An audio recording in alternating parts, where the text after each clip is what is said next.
भारतीय पंजाब के शहर चंडीगढ़ की पुलिस ने बॉलीवुड के सल्लू मियां को उनकी बहन अलवीरा खान और दीगर 7 अफराद को समन जारी किए हैं। आप देख रहे हैं धरती न्यूज और मैं हूं सदफ मंजूर। बॉलीवुड के सुपरस्टार सलमान खान, जो अक्सर कानूनी मामलात, अदालती मुकदमात और समाअतों की वजह से खबरों में रहते हैं, एक बार फिर एक नई कानूनी उलझन का शिकार हो गए हैं। चंडीगढ़ पुलिस ने सलमान खान और उनकी बहन अलवीरा को मुबैना तौर पर धोखाधड़ी से मुतालिक केस में तलब किया है।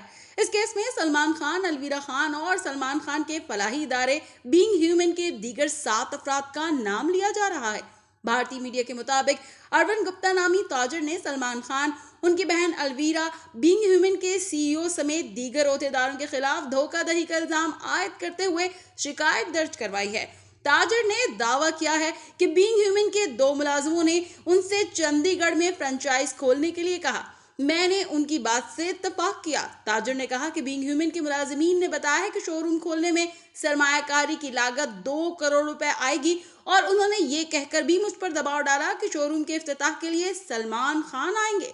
ताजिर अरविंद गुप्ता ने इल्जाम लगाया है कि शोरूम खोलने के बाद उन्हें कोई स्टॉक नहीं मिला। बादशाह बीइंग ह्यूमन के मुलाजिमीन ने उनकी सलमान खान के साथ एक मीटिंग का भी एहतमाम किया था, जबकि अदाकार सलमान खान ने इस मामले को संभालने का वादा किया था।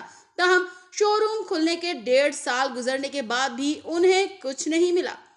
चंडीगढ़ पुलिस के एसपी केतन बंसल ने इस केस के हवाले से मीडिया से बातचीत करते हुए कहा है कि सलमान खान समेत दीगर अफराद को जवाब देने के लिए 13 जुलाई तक का वक्त दिया गया है।